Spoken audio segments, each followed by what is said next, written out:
Bootstrap হচ্ছে CSS এর framework. তো ফ্রেমওয়ার্কটা কি? ফ্রেমওয়ার্কটা হচ্ছে নির্দিষ্ট একটা প্যাটার্ন।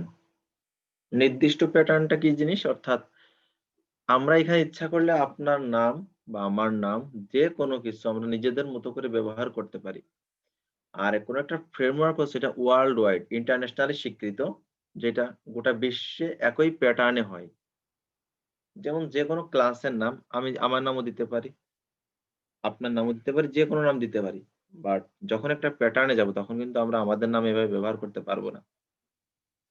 তখন নির্দিষ্ট করে দেওয়া আছে যে এইটার জন্য এই ক্লাসটা ব্যবহার করতে হবে বা এই নামটা ব্যবহার করতে হবে। এটা হচ্ছে একটা ফ্রেমওয়ার্ক। অর্থাৎ নির্দিষ্ট তাদের রুলস রেগুলেশন মেনে ওয়ার্লড ওয়াইড যেটা চলে সারা বিশ্বে একই রুলস। অর্থাৎ বাংলাদেশ বলেন আর আমেরিকাতে বলেন কোনো পার্থক্য নাই। একই। তো ফ্রেমওয়ার্কে কাজ করার সুবিধা হচ্ছে ডেভেলপার যেকোনো ডেভেলপারই বুঝতে পারে এবং সবাই সঠিকভাবে কোডটা করতে পারে। আমি আমার মতো করে যখন কোনো কাজ করব, আমার মতো করে কোনো নাম দিয়ে কোনো কিছু ডিক্লেয়ার করব, তখন অন্য একজনকে বুঝতে হইলে অনেক কষ্ট হবে।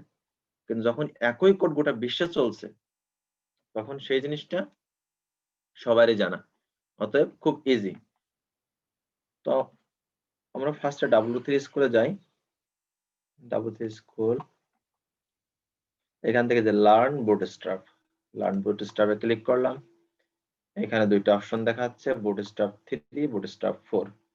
বাট বুটস্ট্র্যাপ 4 ছাড়াও বুটস্ট্র্যাপ 5 এর একটা বেটা ভার্সন রিলিজ হয়েছে, আলফা ভার্সন ছিল, পরে আবার বেটাতে নিয়ে আসছে। এরপরে ফাইনালি রিলিজ করবে। আচ্ছা, যেটাকে আপনারা সংক্ষেপে ট্রায়াল বলতে পারেন। আচ্ছা ভাই, এখন বর্তমান কোনটা শেখানো হবে, বুটস্ট্র্যাপ 4 না 5? বুটস্ট্র্যাপ 4। মেবি 5 শিখালে বেস্ট হয়, কারণ 5টা তো খুব তাড়াতাড়ি রিলিজ হবে মেবি মনে হয়। আপনি যদি 4 জানেন তাহলে 5 টা আপনার জন্য ইজি হবে। যদি 5 5 জানেন হ্যাঁ, ভালো কিন্তু হবে। ভাই 5 এর নতুন একটা গেট আসছে ভাইয়া, XXL। হ্যাঁ, ওইটা মেবি সবাই জানলে বেস্ট হতো মনে আচ্ছা। হয় আমার। getbootstrap.com এটা হচ্ছে তাদের অফিসিয়াল সাইট। এটা হচ্ছে getbootstrap-এর অফিসিয়াল সাইট। আচ্ছা, প্রত্যেকটা ফ্রেমওয়ার্কের বা প্রত্যেকটা আপনার প্রতিষ্ঠানের তাদের পার্সোনাল একটা অফিসিয়াল সাইট থাকে। ঠিক সেম ভাবে getbootstrap.com বুটস্ট্র্যাপ একটা অফিসিয়াল সাইট। এখানে ডকুমেন্ট সংক্রান্ত বুটস্ট্র্যাপ সম্পর্কিত বিষয় আপনি এখান থেকে জানতে পারবেন কি, কি আছে। এখানে দেখেন ডক্স নামে একটা অপশন আছে। হোমের পর ডক্স এ ক্লিক করলে এর ভিতর থেকে অনেক কিছু আপনি জানতে পারবেন। আচ্ছা। W3 স্কুলে গেলে এখানে ২ টা অপশন দেখা যাচ্ছে। একটা আছে বুটস্ট্র্যাপ 3, একটা আছে বুটস্ট্র্যাপ 4। আর অফিসিয়াল এখানে গেলে সমস্ত ভার্সন গুলো আপনি এখান থেকে দেখতে পাবেন। বুটস্ট্র্যাপ 4, 2, 2.3, বুটস্ট্র্যাপ 3.4, বুটস্ট্র্যাপ 4.5 আর বুটস্ট্র্যাপ 5.0x বেটা ভার্সন। আলফা থেকে আবার বেটাতে নিয়ে আসছে। এরপরে রিলিজ করবে। আচ্ছা। তো আমরা এই ভার্সন ২ টার ভিতরে একটু ডিফারেন্সটা দেখি। বুটস্ট্র্যাপ 3 আর বুটস্ট্র্যাপ 4 টা কি? দেখেন এখানে বলে দিছে bootstrap is a free CSS framework দেওয়া আছে। আচ্ছা, আমরা বুটস্ট্র্যাপ 4 টা এটাকে একটা নতুন ট্যাবে ওপেন করি, নিউ ট্যাব। আর বুটস্ট্র্যাপ 3 টা এই ট্যাবে ওপেন করি।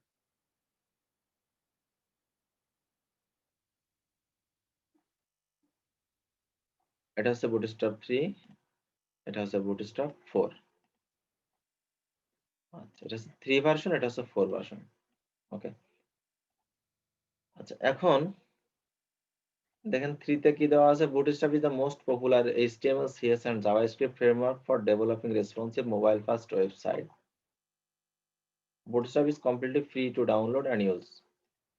আচ্ছা, এটা হচ্ছে একটা খুবই পপুলার HTML, CSS এবং JavaScript এর সমন্বয়ে রেসপন্সিভ মোবাইল ফার্স্ট ওয়েবসাইট। অর্থাৎ মূলত এই যে রেসপন্সিভ এর ধারণাটা এটা আসে কিন্তু মোবাইলের জন্য। যে একটা ওয়েবসাইটকে মোবাইলে কি রকমের ফ্রেন্ডলি করা যাবে বিভিন্ন ডিভাইসের ভেতরে।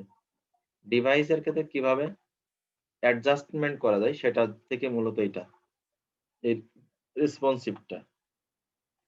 বুটস্ট্র্যাপ 4 এ গেলেও সেম কথাই লেখা আছে। তো এখান থেকে আমরা গেট স্টার্টেড যাই, হোমের নিচে get started. Get started a গেলে হোয়াট ইজ বুটস্ট্র্যাপ, যদি বুটস্ট্র্যাপ 4 এ যাই এখানেও দেখতে পাবো get started. What is bootstrap? Bootstrap কি? Bootstrap is a free front-end framework for faster and easier web development. খুব দ্রুত এবং খুব সহজেই এই ফ্রেমওয়ার্কের মাধ্যমে ওয়েবসাইট ডেভেলপ করা যায়। আচ্ছা, Bootstrap include HTML and CSS based design template. Bootstrap include HTML and CSS based design template for typography, forms, button, tables, navigation, modals, image, carousel, and many other as well as optional JavaScript plugin. এর ভিতরে অনেক কিছু আছে যেটা JavaScript এর প্লাগইনের মতো কাজ করে। যেমন টাইপোগ্রাফি, ফর্মস, আমরা যে ফর্ম ইউজ করছি, বাটন তৈরি করছি, টেবিল আমরা টেবিল তৈরি করছি, নেভিগেশন অর্থাৎ আমাদের বিভিন্ন মেনু দেখাচ্ছে, মডাল অর্থাৎ পপ আপ যেটা আমাদের আসবে, ইমেজ ক্যারোসেল অর্থাৎ ইমেজ স্লাইডার যেটাকে আমরা বলি, এই জিনিসগুলো এর সাথে আছে। আচ্ছা, Bootstrap also gives you the ability to easy create responsive design. মানে খুব ইজিলি আপনি রেসপন্সিভ ডিজাইন তৈরি করতে পারবেন।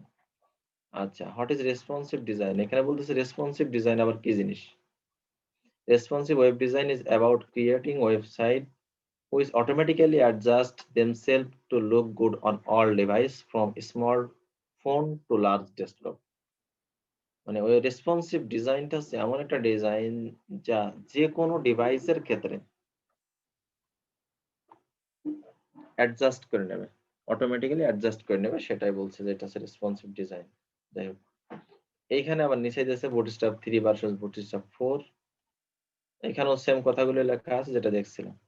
ওকে, তো হিস্টোরি দিয়ে দিছে এখানে। আচ্ছা, এখানে দিচ্ছে Bootstrap 3 ভার্সেস Bootstrap 4। 3 আর 4 এর ভিতরে কি পার্থক্য আছে?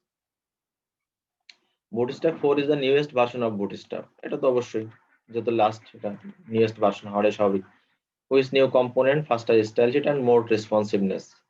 নিউ কম্পোনেন্ট, নতুন কিছু কম্পোনেন্ট যুক্ত করছে, ফাস্টার স্টাইল শিট, আরো স্টাইল শিট করছে, এবং মোর রেসপন্সিভনেস, আরো বেশি রেসপন্সিভ অর্থাৎ বেশি ডিভাইস পারপাস করছে, সেটা বলছে। আচ্ছা, Bootstrap 4 support the latest browser platform যেমন Internet Explorer 9 and down not supported. Internet Explorer 9 এর নিচে ভার্সন সাপোর্ট করে না। আচ্ছা, হোয়াই ইউজ Bootstrap? Bootstrap আমরা কেন ব্যবহার করব? যদি Bootstrap 3 তে আসি তাও লেখা আছে Bootstrap কেন আমরা ব্যবহার করব, এখানেও দেওয়া আছে Bootstrap কেন ব্যবহার করব। অ্যাডভান্টেজ অফ Bootstrap, Bootstrap এর সুবিধা কি, মানে কেন ব্যবহার করব বা সুবিধা কি?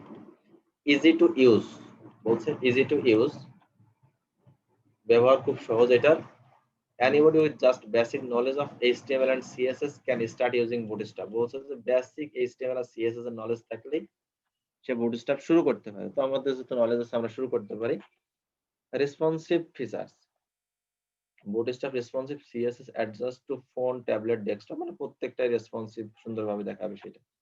Mobile first approach, in Bootstrap mobile first style are part of core framework. Bootstrap এর তৈরি হয়েছে মোবাইলের কি করে, এই জন্য বলতেছে এটা হচ্ছে মোবাইল ফার্স্ট স্টাইলের কোর ফ্রেমওয়ার্ক। এটাই হচ্ছে মূলত মোবাইলের জন্য মেন ফোকাস, কোর হচ্ছে এটা।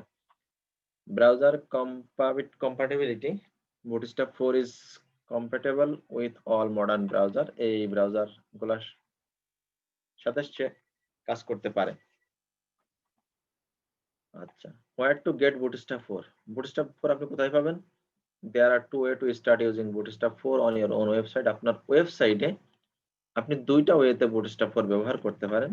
সেম ভাবে যদি Bootstrap 3 ইউজ করেন, Bootstrap 5 ইউজ করেন, সেম দুইটা ওয়ে। Bootstrap 3 তেও দুইটা ওয়ে। একটা ওয়ে কি, include Bootstrap 4 from a CDN। বলছে CDN, CDN এর ফুল মিনিং হচ্ছে কন্টেন্ট ডেলিভারি নেটওয়ার্ক।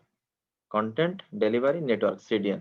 CDN কে অর্থাৎ লিংকের মাধ্যমে আমরা দেখব পরে CDN কে। আরেকটা বলতেছে যে ডাউনলোড Bootstrap from getbootstrap.com, অর্থাৎ Bootstrap এর অফিসিয়াল সাইট থেকে আপনি ডাউনলোড করেও ব্যবহার করতে পারেন, সেটা বলছে। ওকে, তো যদি আমরা দেখি এই যে এখানে এদের কিছু CDN দেওয়া আছে, তো আমরা এখান থেকে CDN দেখবো না, এখান থেকেও CDN নিব না। আমরা এবার এদের অফিসিয়াল সাইটে দেখি।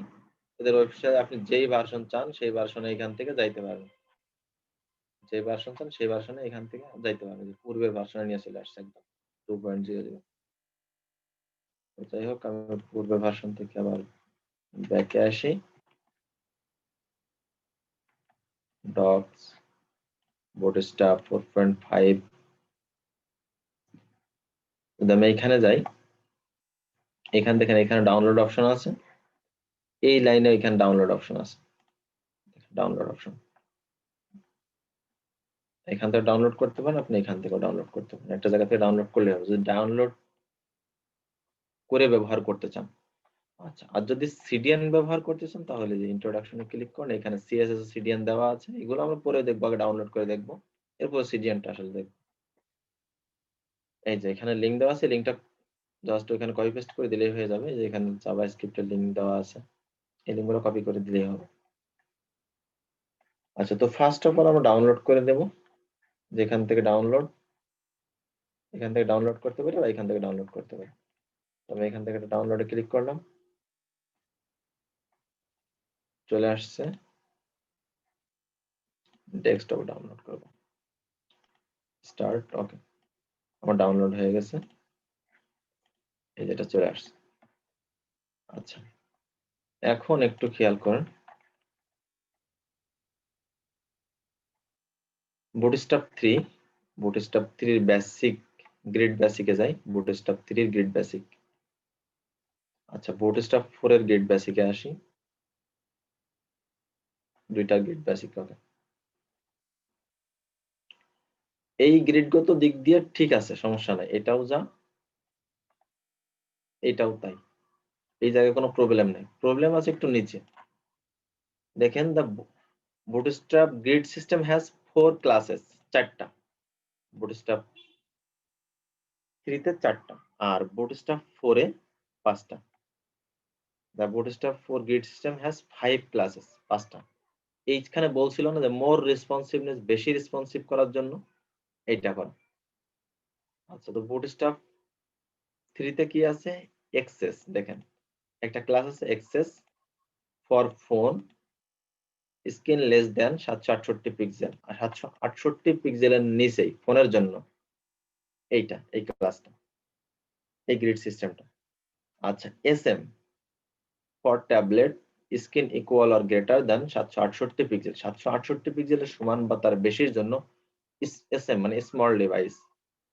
এমডি ফর স্মল ল্যাপটপ লিখে দিয়েছে এখানে, small laptop MD screen equal to or greater than 992 pixel, 992 পিক্সেলের সমান বা তার বেশির জন্য মিডিয়াম ডিভাইস, এমডি মানে মিডিয়াম ডিভাইস, অর্থাৎ স্মল ল্যাপটপ যেটা। আর এটা কি দিয়েছে LG for laptop and desktop screen equal to or greater than 1200 pixel, 1200 পিক্সেলের সমান বা তার বেশির জন্য এলজি। আচ্ছা, এখন যদি বুটস্ট্র্যাপ 4 এ আসি, দেখেন এখানে first S extra small device, এটা কিন্তু স্মল না, এক্সট্রা স্মল এখানে দিছে, এক্সট্রা স্মল এর জন্য দিছে ডট কল, শুধুমাত্র dot call screen with less than 576 পিক্সেলের নিচ্ছে, মানে আরো স্মল ডিভাইসে নিয়ে আসছে, 576 পিক্সেল প্রথমটাই, আর এটা কত ছিল 768 পিক্সেল, এখানে আছে 576 পিক্সেল, মানে আরো স্মল ডিভাইসে নিয়ে আসছে। আচ্ছা, এটা হচ্ছে কল এসএম স্মল ডিভাইসের জন্য screen with equal to or greater than 576 পিক্সেলের সমান বা তার বেশি। তারপরে MD medium device screen with equal to or greater than 768 পিক্সেলের সমান বা তার বেশি। LG call LG large device screen with equal to or greater than 992 পিক্সেলের বেশি। আর XL large device screen with equal to or greater than 1200 pixel. ঠিক আছে, আর বুটস্ট্র্যাপ 5 আর একটা এখানে একটা বাড়ছে, ডাবল এক্সেল একটা বাড়ছে। আচ্ছা, এইখানে এইগুলো হচ্ছে বিভিন্ন ডিভাইসের সাপেক্ষে রেসপন্সিভ করার জন্য আমরা সাইটটা কিভাবে দেখাবে সেই জন্যই সিস্টেমটা। আচ্ছা, এখন আমরা কাজের ক্ষেত্রে বুঝতে পারবো, যারা আপনার নতুন এই নরমালি ভাবে বুঝতেছেন না, কার্যক্ষেত্রে বুঝতে পারবো যে আসলে কোনটার কি পার্থক্য আছে। আচ্ছা, এখন খেয়াল করেন, যেইখানে যে সিস্টেমে আসুক না কেন, এইখানে একটা কমন জিনিস আছে, আপনার স্ক্রিনটা যাই হোক না কেন তাকে 12টা কলাম হিসাব করতে হবে, 12 কলাম। দেখেন ফার্স্টে যেটা দেওয়া আছে এক এক করে 12 আছে কিন্তু দেখেন 1 2 3 4 5 6 7 8 9 10 11 12 12 আছে দেখেন প্রথম রোতে কতটা কলাম 12টা কলাম এবার দ্বিতীয় রোতে চিন্তা করি দেখেন তো কয়টা কলাম আছে 4 4 4 3 4 এ কত 12 এর নিচেরটায় দেখেন কি আছে 4 8 8 আর 4 কত 12 আর নিচেরটা আছে কত 6 6 6 আর 6 কত 12 এর নিচেরটা কত আছে শুধু 12 মানে আপনার স্ক্রিনটা টোটাল 12টা কলামে ভাগ করতে হবে প্রত্যেকটা রোকে 12টা কলাম হিসাব করে আপনাকে মিলাইতে হবে আপনি কোনটায় কম দিবেন বেশি দিবেন এটা আপনার ব্যাপার বাট হিসাবটা হবে 12টা কলামকে নিয়ে তো যাই হোক আমরা এবার একটু প্র্যাকটিক্যালি দেখি আমরা এটা ডাউনলোড করছি এটা দেখছেন আচ্ছা তো আমরা বরাবরের মতো একটা ফোল্ডার ক্রিয়েট করি ডেট 10 একটা ফাইল ক্রিয়েট করি index.html আচ্ছা এটা ক্রিয়েট করলাম ফাইল হয়েছে এখন দেখেন এই যে আমি বুটস্ট্র্যাপটা ডাউনলোড করেছি এটাকে আমি এক্সট্রাক্ট করি এক্সট্রাক্ট হিয়ার আমার এটার দরকার নেই এই যে এটা ফোল্ডারটা পেয়ে গেছি এখন এটাকে আমি এখান থেকে রিসাইকেল বিনে দিয়ে দিই আচ্ছা এখন এই বুটস্ট্র্যাপ 4 এর এইটা আমি ওপেন করি দেখেন এর ভিতরে দুইটা ফোল্ডার দেখতে পাচ্ছি সিএসএস একটা আর একটা জেএস জাভাস্ক্রিপ্টের আর একটা সিএসএস এর তো এর ভিতরে দেখেন অনেকগুলা ফাইল আছে তো এর ভিতরে একটা জিনিস কমন একটা জিনিস খেয়াল করেন সেটা হচ্ছে যে bootstrap.css সেম নামেই bootstrap main.css দেখেন bootstrap.css.map bootstrap main.css.map তাই না কমন কিছু জিনিস দেখেন bootstrap-grid.css bootstrap-grid.main.css অর্থাৎ একটা হচ্ছে জেনারেল ফাইল একটা হচ্ছে মিনিফাইড ফাইল আর জেনারেল ফাইল তো মিনিফাইড আর জেনারেল কি জিনিস সেটা হচ্ছে নরমালি আমরা যে সিএসএস ফাইলটা করি আমরা কোড লিখি কোড এডিট করি এটা হচ্ছে জেনারেল অর্থাৎ মিনিফাইড না আর মিনিফাইডটা কি জিনিস ওটাকে কম্প্রেস করা হয় খেয়াল করেন bootstrap.css কত কিলোবাইট 194 কিলোবাইট জায়গা খেয়েছে আর bootstrap main.css কত 157 কিলোবাইট তো ছোট কোনটা অবশ্যই bootstrap main.css না ওই একই ফাইল কিন্তু এটা জাস্ট মিনিফাইড করা অর্থাৎ এইটার কোড আপনি ইচ্ছা করলে bootstrap.css এইটার কোড এডিট করতে পারবেন কিন্তু মিনিফাইড এর কোড আপনি এডিট করতে পারবেন না সেম কোড এর ভিতর রাখা আছে বাট এটা মিনিফাইড করা আছে আমরা দেখাচ্ছি সাবলাইম ওপেন করলে দেখতে পারবেন তো এখান থেকে আমি আপাতত bootstrap বাকি ফাইলগুলো সব ডিলিট করে দিলাম এগুলো আমাদের এখন প্রয়োজন নাই bootstrap.css আর bootstrap main.css এই দুইটা ফাইল রাখলাম একই ফাইল কিন্তু যে কোনো একটা রাখলেই হয় বাট মিনিফাইড আর জেনারেলটা বোঝানোর জন্য আমি রাখলাম তো সেম ভাবেই এইখানেও জেএস ফাইলগুলো সেম ভাবে আছে প্রত্যেকটা ফাইলের মিনিফাইড আছে bootstrap.js bootstrap.min.js এরকম প্রত্যেকটা ফাইলে আছে তবে এখান থেকেও ফাইলগুলো আমার প্রয়োজন নাই আমি রাখলাম শুধুমাত্র bootstrap.js আর bootstrap main.js এই দুইটা ফাইল রাখলাম মানে এর ভিতর দুইটা আর এর ভিতরে দুইটা ফাইল আছে আমি এই দুইটাকে কপি করে নিলাম কপি করে আমার ডেট10 এর ভিতর রাখলাম এই ফোল্ডার দুইটা ওকে এখন আমার ডেট10 ফোল্ডারের ভিতরে এখন আছে কি সিএস bootstrap এর এই দুইটা ফাইল আছে সিএস ফোল্ডারের ভিতরে bootstrap.css bootstrap main.css আর জাভাস্ক্রিপ্ট জেএস ফোল্ডারের ভিতরে আছে bootstrap.js bootstrap.min.js এখন যদি একটু খেয়াল করেন একটু দেখি এখান থেকে সাবলাইমটা ওপেন করি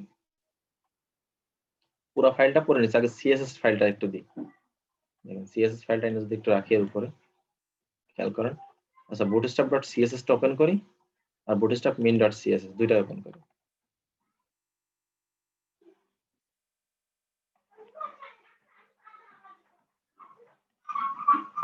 ওকে দেখেন bootstrap.css এটার দিকে খেয়াল করেন এই যে সিএসএস কোড করা আছে, সিএসএস কোড করা আছে, দেখেন এই যে কমা দিয়ে সুন্দর করে কোড করে দিয়েছে,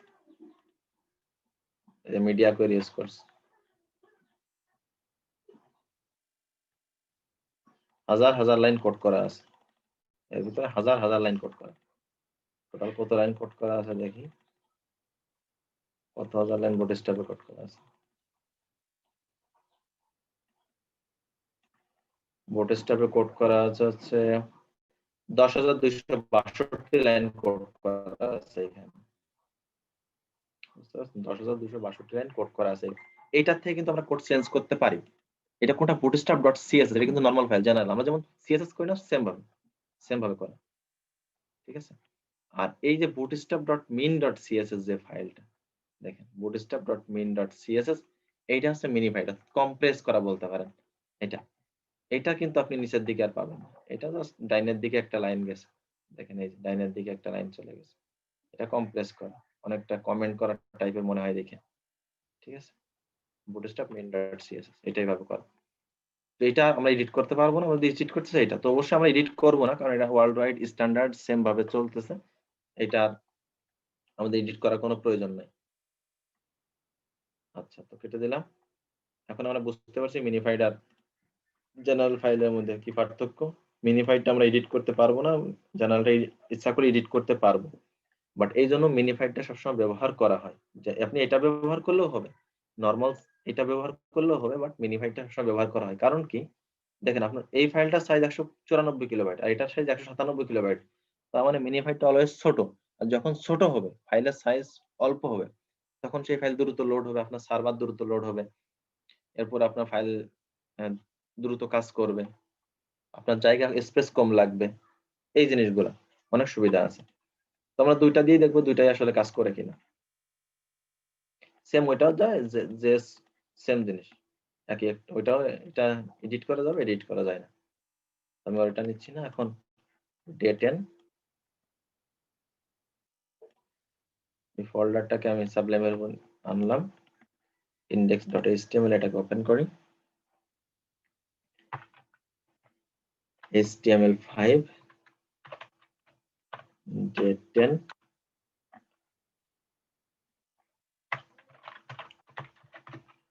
মেটা ব্যবহার করে meta name, viewport, content with equal device with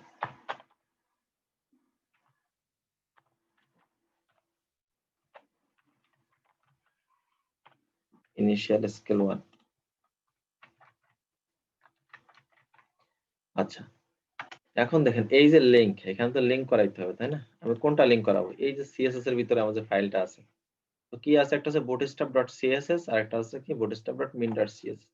এখন খেয়াল করেন, যদি আমি সব ফার্স্টে bootstrap.css টাই দিই, যে css ফোল্ডার স্ল্যাশ bootstrap.css এই ফাইলটাই দিলাম, তো মিনটা পরে দিই, এটা ফাইলে কানেক্ট করলাম। আর এর ভিতরে যে জেএসটা আছে, জেএসটা এখন আমাদের কাজে লাগবে না, নেক্সট ক্লাসে কাজে লাগবে। তো জেএস ফাইলটা যদি আমরা লিংক করতে হয়, জেএস ফাইলটা সব অলওয়েজ নিচের দিকে লিংক করতে হয়, আমি করে রাখি লিংক, লাগবে না এরপর লিংক করে রাখতেছি। স্ক্রিপ্ট ট্যাগের ভিতরে সোর্স কিসা কোথায় আছে, জেএস ফোল্ডার স্ল্যাশ bootstrap.js। এখন বিষয় হচ্ছে এইটাকে কেন নিচেই দিলাম, এটাকে আমি কেন নিচে দিলাম। হ্যাঁ রনি বলেন। এই এই ফাইলগুলা, জেএস ফাইলগুলা, জাভাস্ক্রিপ্ট যে কোরি ফাইলগুলা অলওয়েজ বডির লাস্টের উপরে দেওয়া হয়, মানে সমস্ত কোডিং এর নিচে দেওয়া হয়। কারণটা কি, আপনি যদি এইটা ফার্স্টে দেন তাহলে আপনার সাইট লোড হইতে সময় লাগে, আপনার সাইটটা স্লো হওয়ার সম্ভাবনা খুব বেশি, এটার কারণে সাইট স্লো হয়, এই জন্য এটা অলওয়েজ নিচের দিকে দিতে হয়। জাভাস্ক্রিপ্ট যে কোরি সমস্ত ফাইলগুলো নিচের দিকে লিংক করতে হয়, ঠিক আছে, এই জন্য তাহলে সাইটটা ফাস্ট থাকে। কারণ সাইট তো ফার্স্টের লাইন থেকে রিড করতে করতে আসে পর্যায়ক্রমে এক লাইন, ঠিক আছে? তো জাভাস্ক্রিপ্ট যে কোয়েরি কোড যদি ফার্স্টে পায় তাহলে সাইটটা স্লো হয়ে যায়। এজন্য এটা পরে লোড করতে হয়, যাতে সমস্ত কন্টেন্ট লোড হওয়ার পরে এইটা লোড করতে হয়। এজন্যই সবসময় অলওয়েজ এটা নিচে দেওয়া হয়। আচ্ছা, তো এইভাবে করে রাখলাম। এখন এটা আমি লঞ্চ করি, সেট করা আছে লঞ্চ।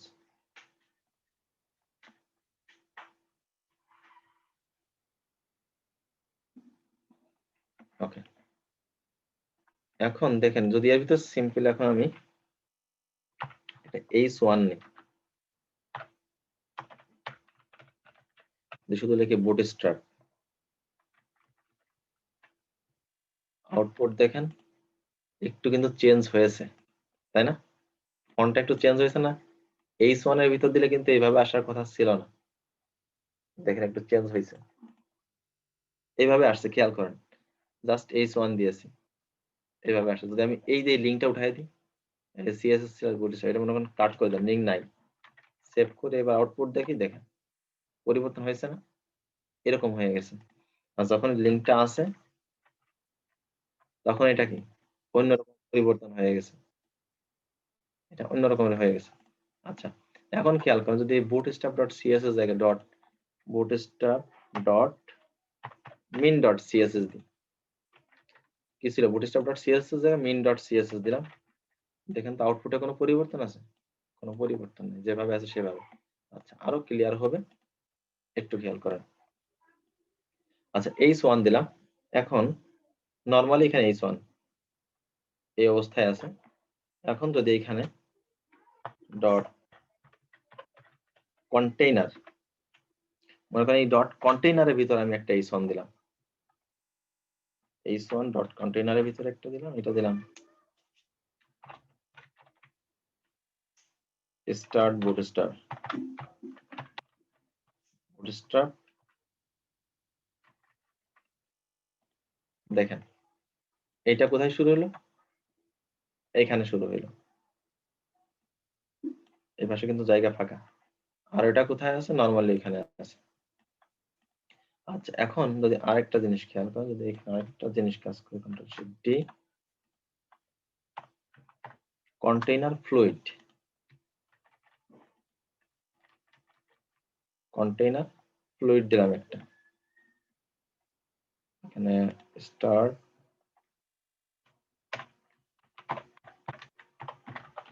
কন্টেইনার ফ্লুইড লিখে দিলাম, ফ্লুইড বোঝার সুবিধার্থে খেয়াল করেন। পার্থক্য কি বুঝতে পারছেন? নরমালি লিখলাম, নরমালি এটা হচ্ছে একদম কোনো কিছুর বাইরে, এটা কি কন্টেইনারের ভিতরে, আর এটা হচ্ছে কন্টেইনার ফ্লুইডের ভিতরে, তাই না? এই যে bootstrap 4 container, container fluid, container আমরা অনেক সময় দেখেছি যে 80% দেওয়ার পরে, উইথ 80% দেওয়ার পরে যদি মার্জিন 0 পিক্সেল অটো দিয়ে মিডিলে চলে আসে, অর্থাৎ কন্টেইনার ব্যবহার করলে আপনার দুই পাশে কিছু জায়গা ফাঁকা থাকবে।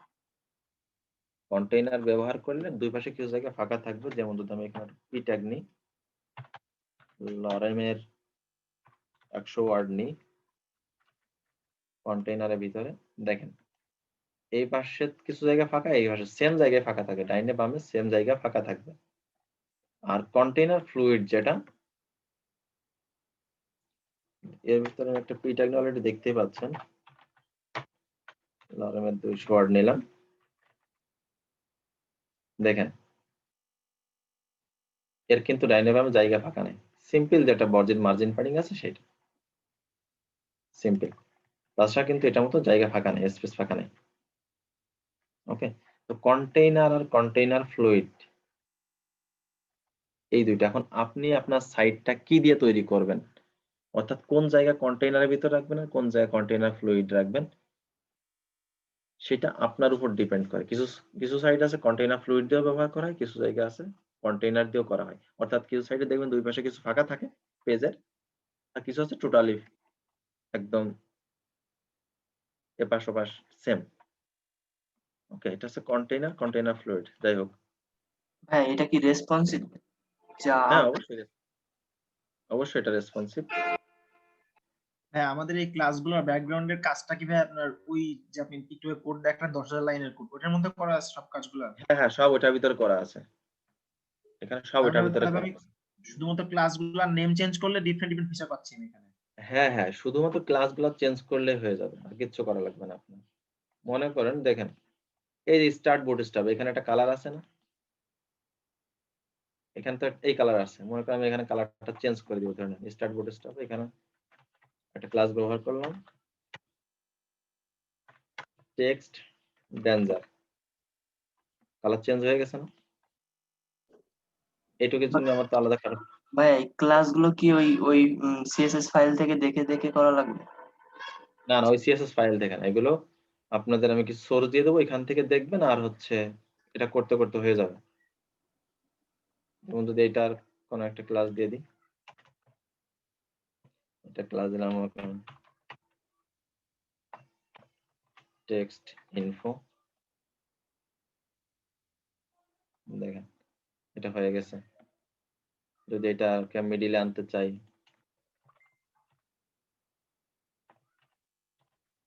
টেক্সট সেন্টার, দেখেন মিডিলে চলে আসছে, কোনো কোড করা লাগতেছে না। ঠিক আছে, যাই হোক এরকমের সমস্ত কিছু পরিবর্তন করা যাবে। যদি কোনো ব্যাকগ্রাউন্ড দিতে চাই সেটাও দিতে পারবো, ইজি ডার্ক একটা ব্যাকগ্রাউন্ড হয়ে গেছে। ঠিক আছে, তো এইগুলো কোড করা লাগছে না। দেখেন খুব জাস্ট এখানে ক্লাস দিয়ে দিচ্ছে, আমরা জানি যে একাধিক ক্লাস ব্যবহার করা যায়, শুধু ক্লাসের নাম দিয়ে দিচ্ছে এখানে, তাতেই হয়ে যাচ্ছে।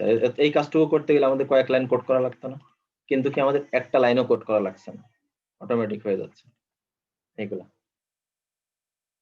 ঠিক আছে, আচ্ছা এখন এটা গেল আমার মূল বিষয় হচ্ছে এটা না, মূল ওইটা তো আসবেই, মূল যেটা সেটা হচ্ছে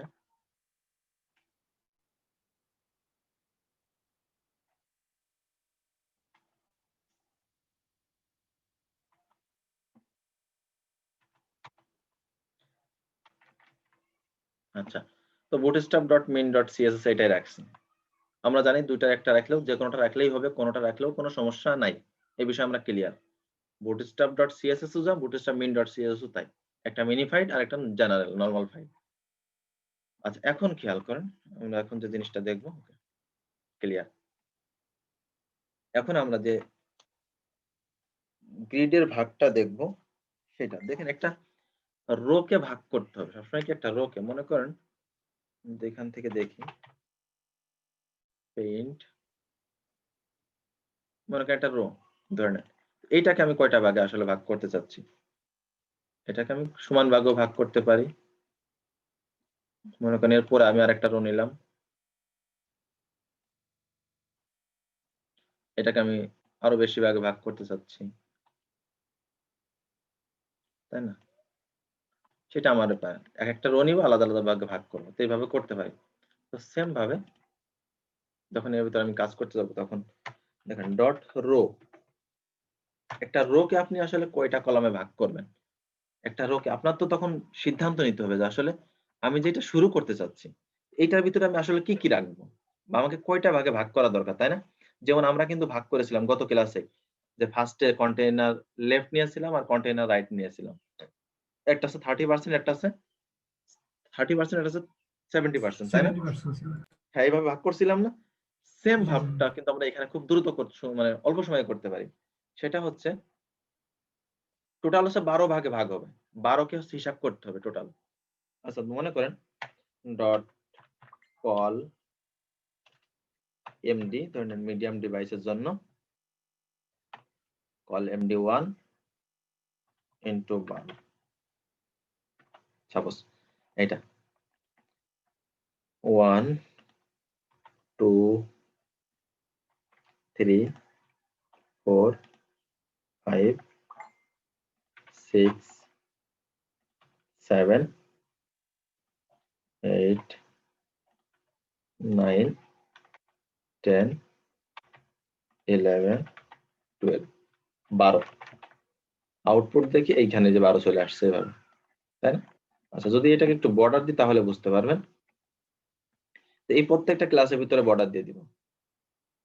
যদি আমি রোতে বর্ডার দিই তাহলে কিন্তু পুরো রোটা একটা বর্ডার নিব। মনে করেন এই দেখেন, রোতে আমি যদি একটা বর্ডার দিই, বর্ডার শুধুমাত্র রোতে বর্ডার দিলাম, একটা বর্ডার কিন্তু নিয়ে নিচ্ছে।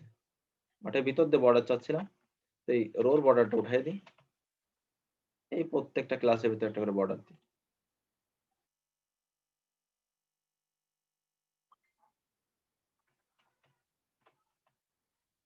বর্ডার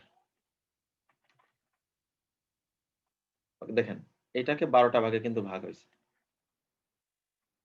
ওকে, এখন প্রথমটা আমি এক এক করে মনে করেন 12 ভাগে ভাগ করলাম, ধরে নেন। আচ্ছা, এখন এর নিচে আমি আরেকটা রো নিব। এটা আমার একটা রো, আমার মন চেয়েছে আমি এইভাবে ভাগ করছি। আচ্ছা, এখন এর নিচে আমি ডট রো আরেকটা রো নিলাম। মনে করেন এইটাকে আমি সমান 2টা ভাগে ভাগ করব। এই রোটাকে কি ভাগ করব? সমান 2টা ভাগে। তাহলে আমাকে কি করতে হবে? ডট কল এমডি 6 ইনটু 2 করে দিলাম, অর্থাৎ 6 6।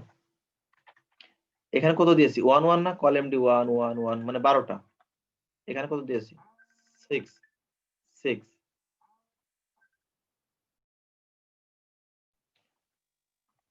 আচ্ছা, এখন দেখেন তো এটা কি 6 কল এমডি 6 6, তাহলে কত হলো আউটপুট? 6 আর 6। আচ্ছা, এটাকে বর্ডার দিয়ে দিই, বর্ডার দিলাম যাতে বুঝতে পারি। দেখেন, এটা 6 সমান 2টা ভাগে কিন্তু ভাগ হয়েছে। আচ্ছা, মাঝখানে একটু ফাঁকা করে দিই, মানে এই দুইটা তো একসাথে লেগে গেছে। উপরটা নিচটা তো এই রো, এটা একটা আলাদা একটা রো, এটা একটা আলাদা, তাহলে মার্জিন দিয়ে নিতে হয়ে যাচ্ছে, তাই না? তো MT5 রাখি আপাতত। এই যে MT5 কি, এটা পরবর্তী আমি দেখিয়ে দিব যে কোথা থেকে আসলে এগুলো আপনারা একটু দেখবেন। আচ্ছা, দেখেন উপরে কিন্তু ফাঁকা হয়ে গেছে, ফাঁকা হয়ে গেছে। দেখেন সমান 2টা ভাগে, মানে এই পাশেও 6 কলাম, এই পাশেও কি 6 কলাম। আচ্ছা, এখন মনে করেন এটা একটা থাকলো। আচ্ছা, এখন আমি এর নিচে আরো একটা ভাগে ভাগ করতে পারি, ডট রো। আচ্ছা, মনে করেন এইবার একটা ভাগে ভাগ করি, সেটা হচ্ছে আমাদের যে ওইখানে যে 70% 30% করেছিলাম, তাই না? তাহলে মনে করেন আমাদের একটা কলাম কল এমডি 9, আরেকটা কলাম নিতে পারে কি 12 মিলাইতে গেলে কত লাগবে? 3 9 এটা 3, তাহলে 9 আর 3 12। বর্ডার দিয়ে দিই, নয়েজ আসছে কারো এখান থেকে, কি করেন মিউট করেন।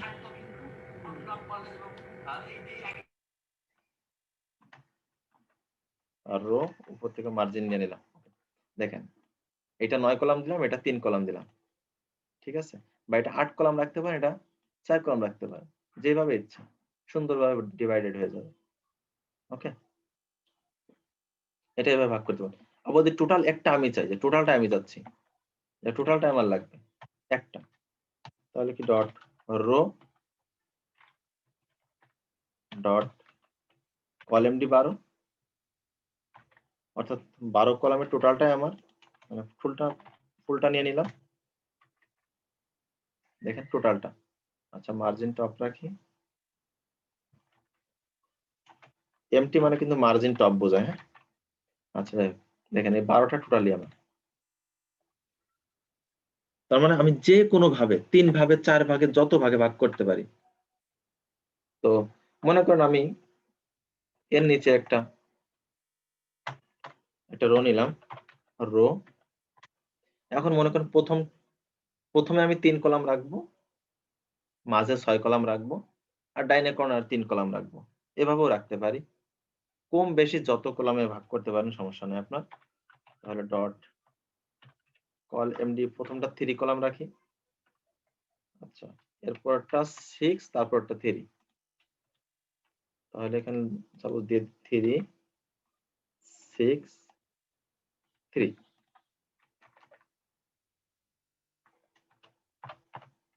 বর্ডার আর মার্জিন টপের থেকে দিয়ে দিলাম। দেখেন 3 6 3, তাই না? এখন খেয়াল করেন, মনে করেন আপনি চাচ্ছেন যে এই যে 3 6 3, এই যে মাঝখানে যে 6, এই 6টাকে আপনি সমান 4টা ভাগে ভাগ করতে যাচ্ছেন। এইটা তো ঠিকই আছে, বাম পাশে ঠিক আছে, ডান পাশে ঠিক আছে ধরে নেন।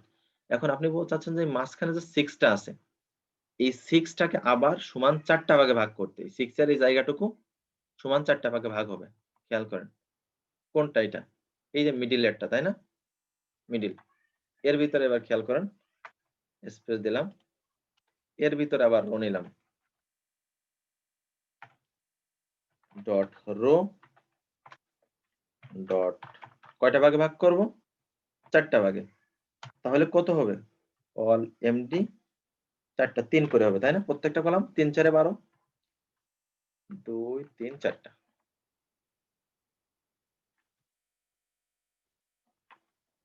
তিরি করে দিলাম, দেখেন সমান 4টা ভাগে ভাগ হয়ে গেছে। এটা বর্ডার দিনে এই জন্য বুঝতে পারছেন, যদি বর্ডারটা দিয়ে দিই,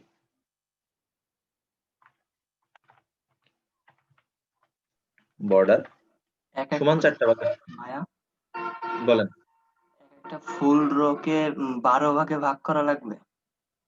হ্যাঁ, রোকে 12 ভাগে ভাগ করে আপনাকে হিসাব মিলাইতে হবে। না, আমি কি এখন এখানে কোনোভাবে 10 2 এটা মিলাতে পারবো না? অবশ্যই পারবেন, 10 আর 2 12। 12-র অধিক নিতে পারবো না, না ভাইয়া? না না না, 7 5 12। আচ্ছা, এইভাবে নিতে পারবো না, আপনি তো খালি গুণিতক করতেছেন এই জন্য বললাম আর কি। না না, আপনি আপনার মতো এলোমেলো ভাবে নিতে পারেন, কিন্তু 12 মিলাইতে হবে যে কোনো ভাবে রোটা। আচ্ছা বুঝতে পারছেন? এখন দেখেন এই যে এইখানে 4টা ভাগে ভাগ করলাম, যদি মনে করেন আপনি এইখান থেকে একটা, এইটাকে আবার 12 ভাগে ভাগ করবেন, বা এইটাকে আবার 6 ভাগে ভাগ করবেন, বা এটাকে 2 ভাগে ভাগ করবেন। মনে করেন এখানে কয়টা আছে? 4টা নিয়েছি। এই 4টার ভিতরে মনে করেন প্রথম যে 3টা আছে, এই প্রথমটা খেয়াল করেন, এই প্রথমটাকে আমি 3টা ভাগে ভাগ করব। শুধুমাত্র এই খোপটাকে। এটাকে কয়টা ভাগে? 3টা ভাগে, বাকিগুলো না কিন্তু।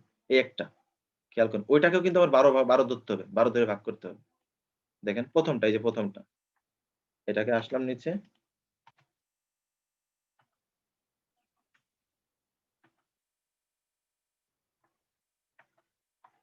ডট রো কয়টা ভাগে ভাগ করব? 3টা ভাগে, তাই না? তাহলে ডট কল এমডি কত করে হবে 3টা ভাগে ভাগ করতে গেলে? 4। 4, 3টা, তো সরি 4 করে হবে। 4 বর্ডার দিয়ে বোঝার সুবিধার্থে, বর্ডার দেখেন এইটা আবার সমান 3টা ভাগে ভাগ হয়েছে। বা এটাকেও কিন্তু কম বেশি করতে পারি। দেখেন মনে করেন 4 4 করে দিলাম, কেন? আমি এইটা মনে করেন 3 দিলাম, এটাকে দিলাম মনে করেন 7, তাহলে কত? 7 আর 3 কত হলো? 10। এটা কত হবে তাহলে? 2 7 আর 3 10, আর 10 আর 2 12। দেখেন সরি এখানে ই হয়েছে, কত করতেলাম,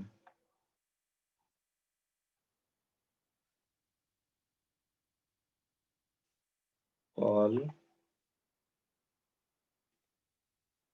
3 7 আর 3 10, 10 আর 2 12।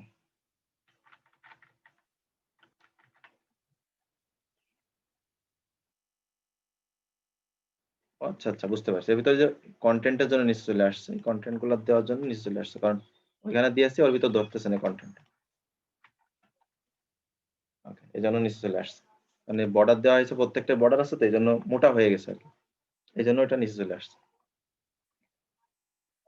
ওকে, তো এইভাবে যে আপনি যত যেটার ভিতর যেটা করেন না কেন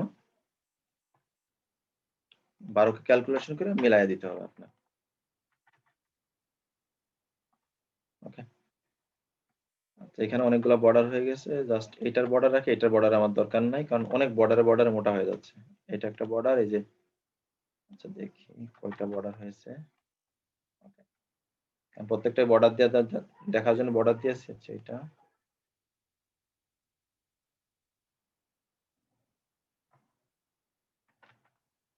ভাই আমরা যেরকম বর্ডার বক্স দিয়ে মানে বর্ডারের জায়গাগুলো ভিতরে রাখতাম, এইটা এখানে কি এভাবে করা যায় না কোনো বিষয়? বুঝি নাই। আমরা যেরকম ভাই বক্সের বেলায় বর্ডার বক্সে যেরকম জায়গাটা ভিতরে রাখতাম, মানে বর্ডার বর্ডার বর্ডার কোলাপস। এইখানে ওইখানে বর্ডার অটোমেটিক্যালি কলাপস আছে, এখানে টেবিলে বর্ডার অটো কলাপস থাকে, এখানে কলাপস করা লাগে না। কিন্তু এইখানে ক্ষেত্রে আমি তো প্রত্যেকটা বর্ডার দিয়ে দিচ্ছি আমি নিজেই, এই জন্য মানে আস্তে আস্তে বর্ডার চাপা পড়ছে না, আচ্ছা তো নিজেই বর্ডার দিয়ে দিচ্ছি। আর তার সাথে এখানে নরমালি বর্ডার কলাপস থাকে। ওকে, তো এইভাবে দেখছেন একটার ভিতরে আপনি সেটাকে আবার ধরে ধরে ভাগ করতে পারেন। এইভাবে আমরা ভাগ করতে পারবো, অটোমেটিক সব রেসপন্সিভ হবে। আচ্ছা, এখন এটা হচ্ছে আমাদের ধরনের গ্রিড সিস্টেম। এখন যদি আমরা একটা টেবিল ডিজাইন দেখি, সিম্পল। দেখেন একটা টেবিল, আমরা তো টেবিল ডিজাইন করছি, কত সিএসএস করা লাগছে, তাই না? আচ্ছা, তো কন্টেইনারের ভিতর করি, কন্টেইনার ফ্লুইড একটু বেশি জায়গা, কন্টেইনারটা একটু শর্ট জায়গা, এখানে ভালো হবে। আচ্ছা, তো টেবিলের জন্য টেবিলটাকে আমাদের লাগছে, আমরা জানি টেবিলের ভিতরে থাকবে টিআর, ধরে নেন 5টা টিআর, টিআর এর ভিতর থাকবে টিডি, 4টা টিডি থাকবে। এটা হচ্ছে টেবিলের স্ট্রাকচার। এখন এখানে কিছু ডাটা দিন, নেম, ইমেইল, অ্যাড্রেস, কন্টাক্ট।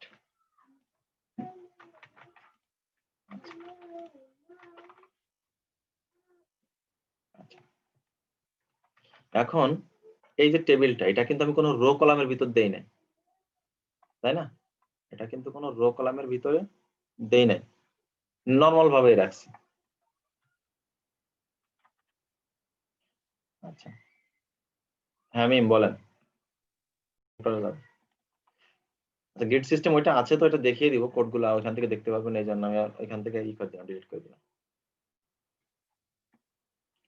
আচ্ছা, ঠিক আছে ভাই।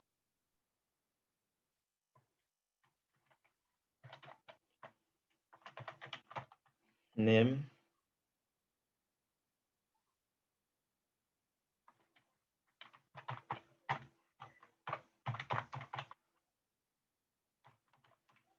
mail.com,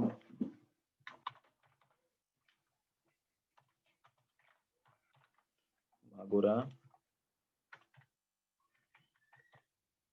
একটা নাম্বার দিয়ে রাখলাম। ওকে, এটাকে সেমটাকে কপি করে সব জায়গায় পেস্ট করে দিই একটু সুবিধার্থে।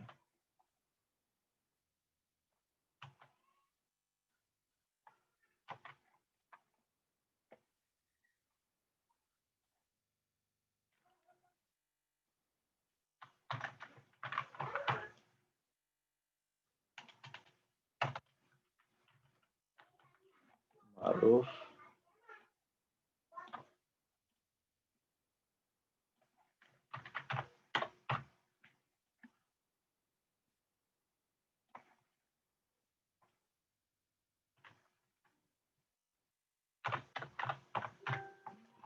হাবিব। আউটপুট দেখে এটা হচ্ছে আউটপুট আসছে, ডিফল্ট ভাবে এটা হচ্ছে আউটপুট আমার। আচ্ছা, তো এখন যদি আমি এখানে একটা ক্লাস ইউজ করি,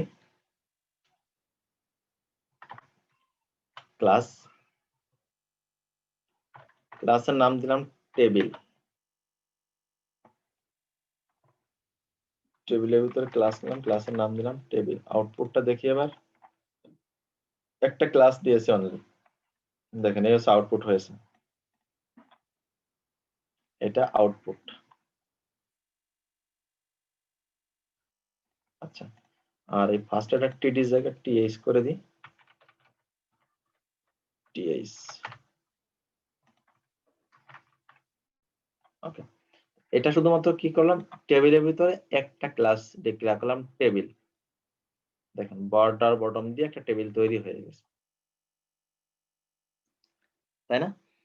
আচ্ছা, এখন যদি আমি টোটালটা বর্ডার দিতে চাই টেবিলের, তাহলে এখানে স্পেস দিয়ে আরেকটা ক্লাস, আমরা জানি একাধিক ক্লাস ব্যবহার করা যায়, একটা ক্লাস দিতে পারি টেবিল বর্ডার, টেবিল বর্ডার আরেকটা ক্লাস ইউজ করলাম। আউটপুটটা দেখি, দেখেন সুন্দর বর্ডার হয়ে গেছে টেবিলে।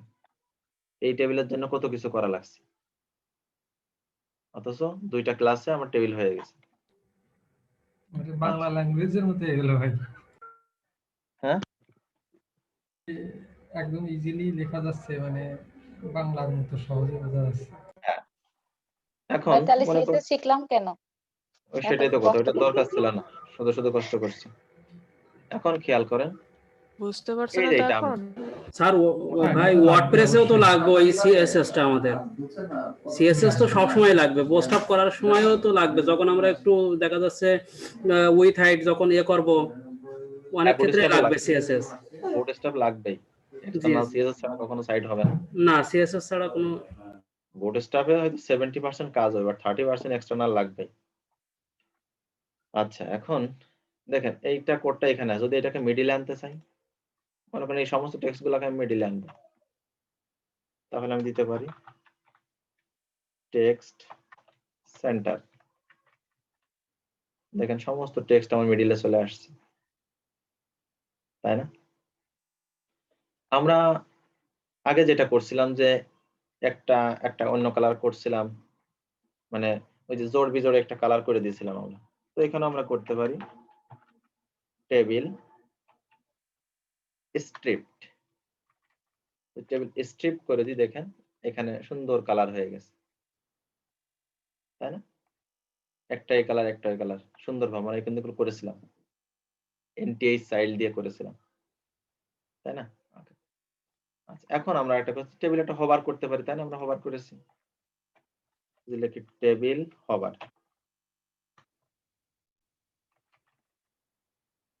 দেখেন কার্সনের সুন্দরভাবে হভার হচ্ছে, তাই না? কত সুন্দর টেবিলটা। এখন একটু ই করি, দেখেন টেবিলটা টোটালি রেসপন্সিভলি কাজ করতেছে।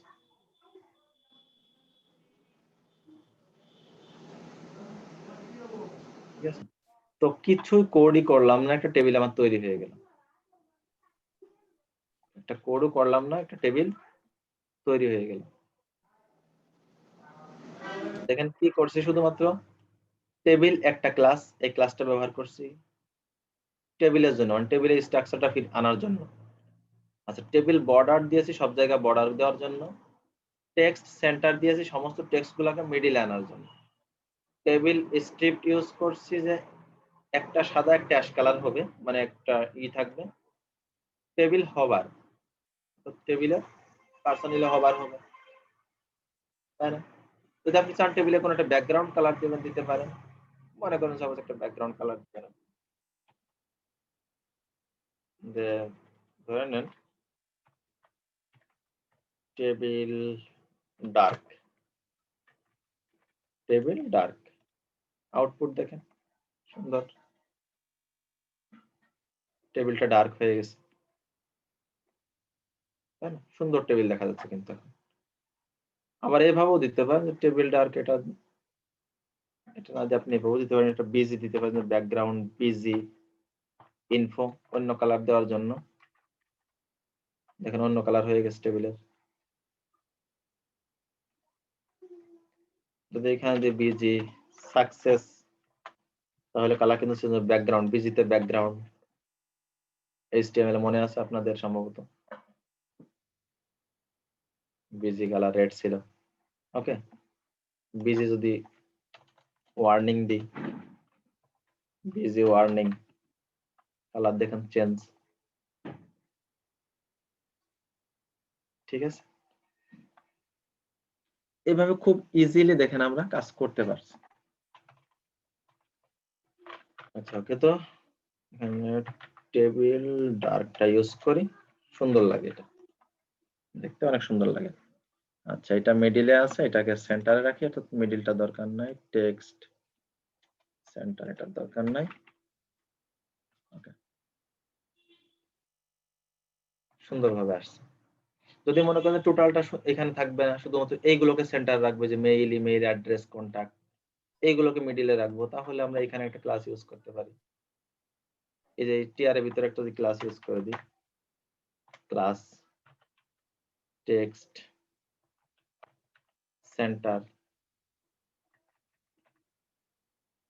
দেখেন এইগুলো মিডিলে চলে আসছে। ঠিক আছে, তো যেহেতু সব বাম পাশে আছে, এটা বাম পাশে থাকতে ভালো দেখাবে, আমি এটা সেন্টার রাখছি না, এটা বাম পাশে রাখছি। অর্থাৎ আমরা টেক্সট লাইন সেন্টার যেগুলো করে আসছি সেইখানে। হ্যাঁ মিজান ভাই বলেন। আচ্ছা, এখন দেখেন এই যে ক্লাসগুলো আমরা ব্যবহার করতেছি, আসলে এই ক্লাসগুলো আপনি কোথায় পাবেন বা কিভাবে কাজ করবেন, এর জন্য যদি আপনি গেট বুটস্ট্র্যাপে যান, এর এখানে ডকুমেন্টেশনের ভিতর যান, এইখানে ডকুমেন্টে সমস্ত কিছুই দেওয়া আছে। এই যে লেআউটের ভিতর যান, লেআউটের ভিতরে যে কন্টেইনার ফ্লুইড যা ব্যবহার করছে সমস্ত কিছু আছে। এখানে গ্রিড সিস্টেম গুলো আছে, এখান থেকে গ্রিড সিস্টেম দেখতে পারবেন। আচ্ছা, সব থেকে মেন ইম্পর্টেন্ট যে বিষয়টা আগে দেখবেন সেটা হচ্ছে ইউটিলিটিস। ইউটিলিটিস যেটা, এই ইউটিলিটিসটা দেখতে হবে। এবং যদি W3 স্কুলে যান, W3 স্কুলে ইউটিলিটিস আছে, সেটা হচ্ছে এই যে বুটস্ট্র্যাপ ফর ইউটিলিটিস। এই দুইটা ইউটিলিটিস একটু ভালো করে দেখতে হবে, কারণ এখানে অনেক কিছু আছে। যেমন যদি এইখানে ইউটিলিটিস আর এখানে ইউটিলিটিস সেমই আছে, কোনো পার্থক্য নাই। আচ্ছা, এখন দেখেন এখানে দেওয়া আছে যে বর্ডার। আমরা নরমালি একটা ক্লাস ইউজ করতেছি বর্ডারের জন্য কিন্তু বর্ডার হয়ে যাচ্ছে। আচ্ছা, এখানে কি করছে, বর্ডার স্পেস বর্ডার 0, মানে বর্ডার 0, কোনো বর্ডারই থাকবে না। দেখেন 2 নাম্বারটাই কোনো বর্ডার নাই, বর্ডার 0 মানে কি কোনো বর্ডার থাকবে না। আচ্ছা, বর্ডার দিয়েছে বর্ডার টপ 0, টপ 0 মানে উপরের অংশে কোনো বর্ডার থাকবে না, উপরের অংশ 0। বর্ডার রাইট 0 মানে ডাইনের পাশে বর্ডার 0 থাকবে। বর্ডার বটম 0, টপ বটমটা লেফট 0। তাহলে আমরা বললাম যে কোনো পাশের বর্ডার যদি আমরা 0 করতে চাই বা না দিতে চাই, তাহলে কি বর্ডার 0 দিলে হয়ে যাবে, রাইট লেফট টপ 0। আর যদি তারই পাশে না দিতে চাই, তাহলে শুধু বর্ডার 0। ওকে, আচ্ছা একটু একটা কোশ্চেন ছিল ভাই। বলেন।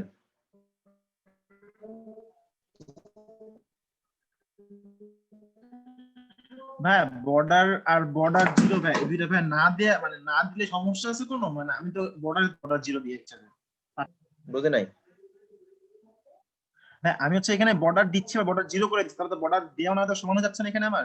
হ্যাঁ, বর্ডার না দিলে তো হচ্ছে আপনার, আমি কিন্তু হ্যাঁ পুরোটাই দিচ্ছি। ডিফল্ট কিন্তু বর্ডার থাকে। যেমন বাটনে কিন্তু ডিফল্ট বর্ডার থাকে, আচ্ছা ভাই, বুঝতে পারছেন? সেখানে কিন্তু বর্ডার আপনাকে 0 করতে হবে, বর্ডার 0। ও আচ্ছা, জি বুঝতে পারছি। মনে আছে আমরা যখন সাবমিট ইউজ করছিলাম তখন? হ্যাঁ, যে একটা বাই ডিফল্ট একটা বর্ডার ছিল ভাই। হ্যাঁ, বর্ডার থাকে বাই ডিফল্ট, সেই বর্ডারটা 0 করতে হয়, এজন্য বর্ডার 0। আচ্ছা ওকে, আচ্ছা এর নিচে দেখেন ব্যাক বর্ডার কালার, বর্ডার কোন কালারের বর্ডার হবে। তো ডিফল্ট ভাবে কিছু কালার কিন্তু থাকে, যেমন border primary, border secondary, border success, border danger, border warning, এগুলো কিন্তু একটা কালার এখানে বিল্ট ইন ভাবে দেওয়া আছে বুটস্ট্র্যাপে। এই যে কালার গুলো দেওয়া আছে সব জায়গায় কিন্তু সেম কালারই। এই কালার গুলো বর্ডারে বলেন আর ব্যাকগ্রাউন্ডে বলেন আর টেক্সটে বলেন, এই কালার গুলোই থাকে। যদি এর থেকে ভিন্ন কোনো কালার আপনি দিতে চান, এক্সটার্নাল সিএসএস ব্যবহার করতে হবে আপনাকে, কাস্টম এক্সটার্নাল সিএসএস ব্যবহার করতে হবে। তার মানে কি বর্ডার দিতে পারছেন, বর্ডারে কালার করতে পারছেন এখানে। যদি এখানে কোনো কালার ভালো না লাগে, নিজের থেকে কালার দিতে চাইলে এক্সটার্নাল সিএসএস ব্যবহার করতে হবে। আচ্ছা, এর নিচে আসেন, দেখেন বর্ডার রেডিয়াস, আমরা যেটা ব্যবহার করছি বর্ডার রেডিয়াস, এখানে আছে রাউন্ডেড। ক্লাসের নাম কি দিছে? রাউন্ডেড, হালকা রাউন্ড হবে, অর্থাৎ আমরা যেমন 2 পিক্সেল বা 5 পিক্সেল একটু বেশি রাউন্ড হবে, তার থেকে একটু বেশি রাউন্ড হবে। এক কর্নার রাউন্ড হবে, এক কর্নার রাউন্ড হবে না, আমরা করেছি। ঠিক আছে, যেমন রাউন্ডেড রাইটের সাইড রাউন্ড হবে, রাউন্ডেড বটম সাইড রাউন্ড হবে, টপ সাইড হবে না। রাউন্ডেড লেফট, এই যে লেফটের সাইড হালকা রাউন্ড হবে, ডাইনে পাশ হবে না।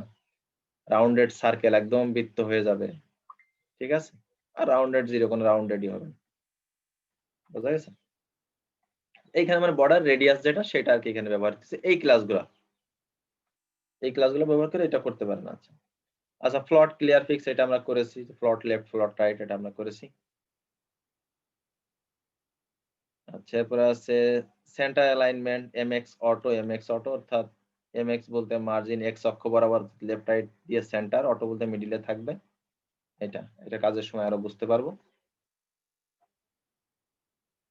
এখান থেকে উইড দেওয়া আছে, উইড আপনার W-25 অর্থাৎ 25%, 50%, 75%, 100, ম্যাক্স উইড 100।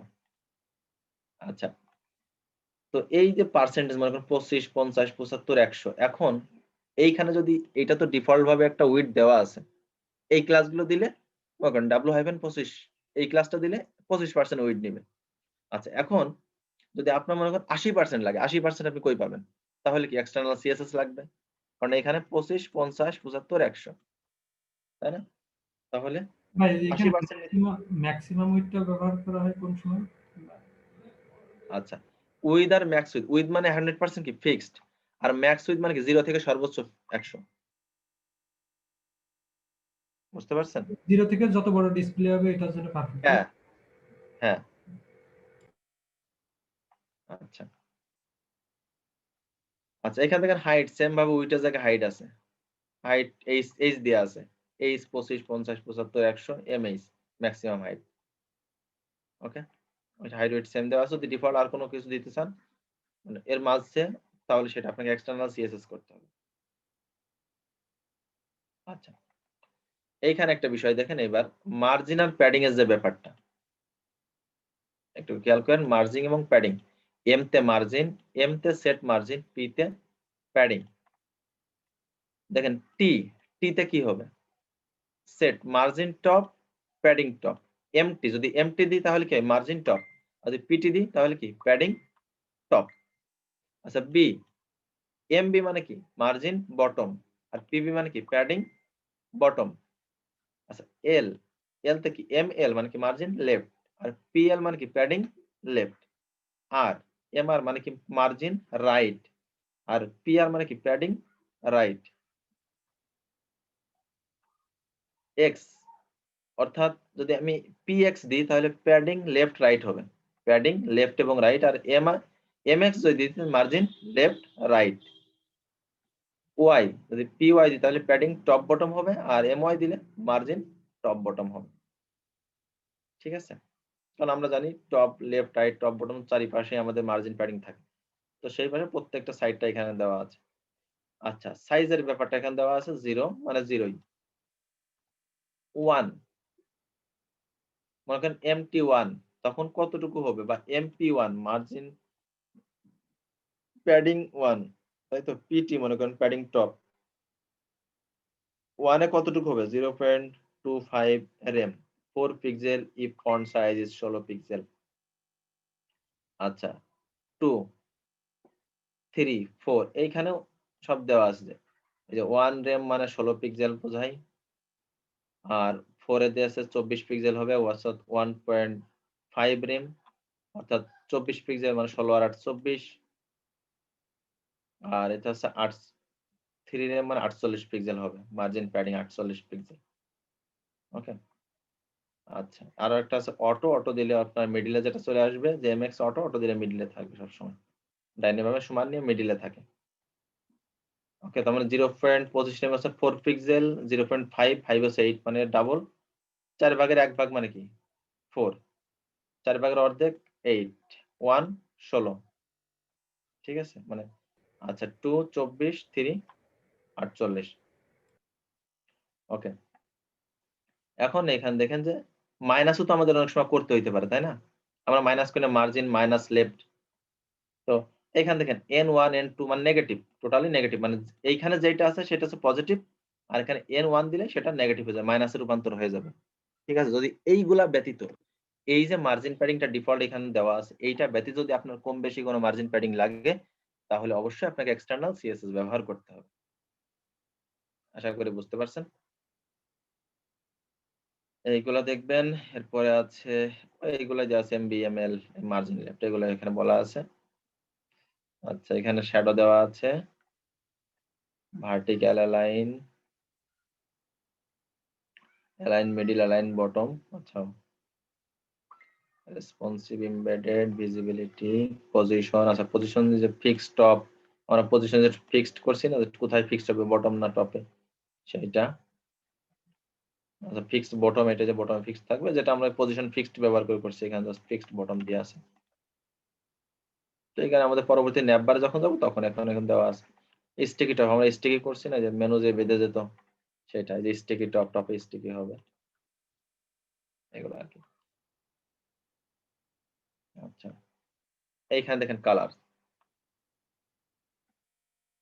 এখানে ক্লাস দেওয়া আছে যে dot text muted, primary, success, text info, text warning, মানে টেক্সটের কালার কি হবে, এগুলো সব কালার।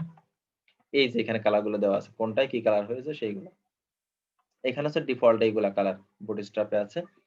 যদি এর থেকে আপনার কোনো কালার লাগে, মানে আলাদা কোনো কালার নিতেছেন, তাহলে সেটা আপনাকে এক্সটার্নাল সিএস এর মাধ্যমে নিতে হবে।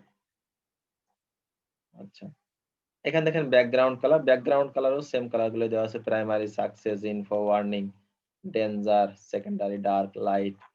এই যে এখানে কালার গুলো দেওয়া আছে, যে এই কালার। এইখানেও সেমই কথা, যদি আপনি অন্য কোনো কালার নিতে চান, ইচ্ছা মতো কালার পিক করতেছেন, তাহলে এক্সটার্নাল সিএসএস এর মাধ্যমে কালার নিতে হবে। ওকে, তারপরে এই যে এখানে বিভিন্ন টেক্সটের কিভাবে করবেন, এই যে ফন্ট ওয়েট, বোল্ড, ফন্টটা মোটা করবেন যেমন, তাই না? তারপরে হচ্ছে নরমাল করবেন, লাইট করবেন, ইটালিক করবেন, স্মল করবেন, ব্রেক দিবেন, টেক্সট সেন্টার মিডিলে আনবেন, টেক্সট ডেকোরেশন আন, অর্থাৎ অ্যানকরিং যে ট্যাগটা আমরা দেখেছি হাইপারলিংক ওঠানোর জন্য, সেটা। টেক্সট লেফট বাম পাশে আনতে চাইলে টেক্সট জাস্টিফাই, মানে টেক্সট লাইন জাস্টিফাই আমরা ব্যবহার করছি, সেইটা। লোয়ার কেস, আপার কেস, রাইটে নিতে চাইলে রাইট, ক্যাপিটালাইজ, ঠিক আছে? এই বিষয়গুলো এখান থেকে দেখে নিয়েন। আচ্ছা তারপরে এখানে ডিসপ্লে দেওয়া আছে, যে ডিসপ্লে গুলো কেমন হবে। এই যে ডি ব্লক, আমরা ডিসপ্লে ব্লক করছি না, ডি ইনলাইন মানে display inline, D inline block মানে ডিসপ্লে ইনলাইন ব্লক, ঠিক আছে? D table, display table, D flex, display flex, এইগুলা এখান থেকে। তো এগুলো একটু আপনারা দেখেন, আর আস্তে আস্তে ই করতে কি হয়ে যাবে। ওকে, এই ইউটিলিটিস এইটা আর অফিসিয়াল সাইট এটা সেমই আছে, এগুলো যেখান থেকে আপনার ভালো লাগে সেখান থেকে আপনি দেখেন, সমস্যা নেই। আর এছাড়া দেখেন এইখানে যদি আপনি যান, যেমন আমরা টেবিল করছি, এই যে টেবিলের ভিতর গেলে দেখেন আপনি টেবিল রিলেটেড সমস্ত কিছু পেয়ে যাবেন। এই যে ডট টেবিল, আমরা ক্লাস দিয়েছি না, ডট টেবিল মানে তো বুঝতেছেন ক্লাসের নাম টেবিল। এই যে ডট টেবিল দিলে কি হবে, এইরকম হয়ে যাবে, এটা আমরা বুঝতেছি। দেখেন টেবিল স্ট্রিপ আমরা কিন্তু এটা ইউজ করছি, টেবিল স্ট্রিপ দিলে কি হবে, এইরকম হয়ে যাবে। এখানে কিন্তু ক্লাসগুলো দেওয়াই আছে, এইগুলা হয়ে যায়, এইভাবে হয়ে যাবে। আচ্ছা টেবিল বর্ডার টেবিল, দেখেন এই যে এখানে ক্লাস আছে টেবিল বর্ডার, দেখেন দিলে এইভাবে বর্ডার হয়ে যাবে। তো এইখানে সমস্ত কিছু দেওয়া আছে। টেবিল হবার করলে টেবিলে হবার হবে, এই যে টেবিল হবার। তো এইগুলো দেওয়া আছে, আপনারা একটু ই করে দেন। টেবিল ডার্ক দিলে যেভাবে ডার্ক হয়ে যাবে, এটা আমরা দিয়েছি, কিন্তু এটা আমরা দেখেছি। ওকে, টেবিল ডার্ক, টেবিল স্ট্রিপড, যদি এই দুইটা ব্যবহার করেন এই স্টাইলটা হবে, সেটা বলছে। টেবিল হবার করলে যে এটার উপরে এই হবার হবে। আচ্ছা যদি বর্ডার বাদ দিতে চান, বর্ডারলেস, টেবিল বর্ডারলেস দিলে যে কোনো বর্ডারই থাকবে না। এই যে একটা ক্লাস দেখেন টেবিল বর্ডারলেস, এটা দিলে কোনো থাকবে না, ঠিক আছে? তো এই যেইটা নিয়ে আপনি কাজ করতেছেন, কারণ অলরেডি কিন্তু আমরা HTML CSS এ কিন্তু এগুলো নিয়ে কাজ করছি, টেবিল ফর্ম এগুলো নিয়ে সবকিছু নিয়ে কাজ করছি। তো এইখান থেকেও কিন্তু আপনি ইচ্ছা করলে ওইগুলো দেখতে পারেন। আপনি গেলে এই যে কালার্স এর ভিতরে যান, এই যে টেবিলের উপরে দেখেন কালার্স আছে, যদি কালার্সে আসেন, এখানে কালার্স এর নামগুলো যেটা আমরা দেখে এলাম ইউটিলিটির ভিতরে, এইগুলা কিন্তু আছে, ঠিক আছে? এই যে কালারগুলো এখানে আছে, এই যে ব্যাকগ্রাউন্ড কালার আমরা কিন্তু দেখে আসছি, এগুলো কিন্তু এখানেও আছে। তো ওইখানে ইউটিলিটিস এর ভিতর কি আছে, অনেকগুলো একসাথে করা আছে, এই জন্য এখান থেকে দেখতে বললাম, যাতে খুব সহজে আপনারা দেখতে পারেন। এছাড়াও আপনারা এই অফিসিয়াল সাইট থেকেও সমস্ত কিছু দেখতে পারবেন। এইখানে যদি একটু ভিজিট করেন, এই সাইটগুলো, এই যে কম্পোনেন্টস এর ভিতরে আসলেন, এখান থেকে আসলে দেখতে পারবেন। এই যে প্রাইমারি, অ্যালার্ট, তারপরে এখানে ফর্ম আছে, কম্পোনেন্ট, এখানেও টেবিল থাকবে,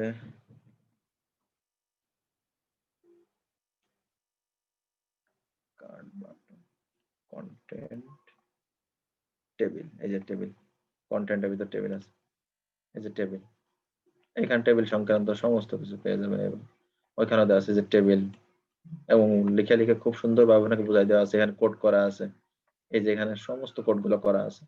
এই যে টেবিলের কি হবে, টেবিলটা আর দেখেন ক্লাস সহ এখানে দেওয়া আছে। এইগুলো একটু ইউজ করতে জানলে, কারণ সবকিছুতে এই ক্লাসগুলো তো সবার মুখস্থ থাকবে না, ঠিক আছে? এগুলো আপনার আস্তে আস্তে করতে করতে এটা ঠিক হয়ে যাবে। আচ্ছা, এই যে টেবিল হেড অপশন, এই যে হেড লাইট, হেড অন্য কালার হবে, হেড ডার্ক, ঠিক আছে? সমস্ত কিছু এখান থেকে আপনারা পেয়ে যাবেন। একদম ডকুমেন্টেশনে বলা থাকবে কি হবে সুন্দরভাবে। এবং এইখান থেকে যদি ইচ্ছা করেন, এই যে কপি কোডটা কপি করবেন, এই যে এখানে কপিতে ক্লিক করে এই কোডটা কপি করে আপনার এখানে পেস্ট করে দিলেও হয়ে যাবে। মানে আপনি যদি হাতে কোড নাও করেন, এখান থেকে কোড কপি পেস্ট করে দিলেও এখানে হয়ে যাবে, কোনো সমস্যা নেই।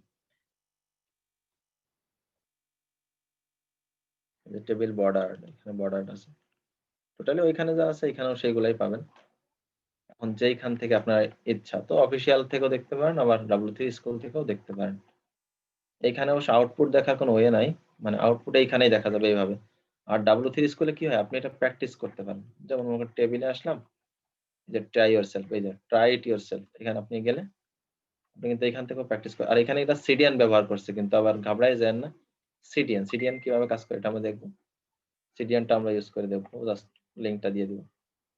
দেখেন এখানে কোড দেখা আছে, উপরে কিন্তু কোড আছে, এই যে কোড টেবিলের, এই যে টেবিল ক্লাস ইউজ করা আছে টেবিলের ভিতর টেবিল, এর জন্য এটা হয়ে গেছে। ওকে, আচ্ছা দেখেন এখন যদি আমরা এখানে আসি, যে সিডিএনটা গেট স্টার্টেড, খেয়াল করেন গেট স্টার্টেড আসলাম, এই যে এখানে সিডিএন দেওয়াই আছে already, using CDN source using CDN. এই যে জিনিসটা দেখেন bootstrap.min.css, এই দেখেন এটা কিন্তু একটা ওয়েবসাইটে আছে। তো আমরা তো এখানে কি করছি, আমাদের কোডিং এ এই যে এই লিংকটা আমাদের ভিতরেই আছে, তাই না? এটা আমরা দিয়েছি, যদি আমি এটা না দিই, নরমালি এটা দিলাম না, সেভ করে আউটপুট দেখি এবার, দেখেন এইভাবে চলে আসছে আমার আউটপুট। এখন যদি আমি এখান থেকে সিডিএনটা কপি করে নিয়ে যাই, যে সিডিএন কপি, এটাকে আমি এখানে পেস্ট করে দিলাম, এখানে পেস্ট, এটা পেস্ট করে দিলাম। ভাই এক্ষেত্রে তো নেট কানেকশন লাগবে নাকি? অবশ্যই নেট কানেকশন লাগবে। এই যেহেতু সিডিএম কি করছে? হ্যাঁ, সিডিএন যখন কাজ করতে হবে তখন অবশ্যই নেট কানেকশন লাগবে, কারণ অন্য সার্ভার থেকে এটা লোড হবে। দেখেন আমার এটা কাজ করছে, আমার এটা কাজ করছে। এটা যখন ব্যবহার করবেন তখন আপনাকে অবশ্যই নেট কানেকশন থাকতে হবে, আদারওয়াইজ কাজ করবে না এটা। সিডিএন ব্যবহারের সুবিধা অসুবিধা দুইটাই আছে। সুবিধা কি আর অসুবিধা কি? সিডিএন সুবিধা হচ্ছে কোনো ফাইল, এই বুটস্ট্র্যাপের ফাইলগুলো আপনার ফোল্ডারে রাখা লাগছে না, বা আপনার সার্ভারে রাখা লাগছে না।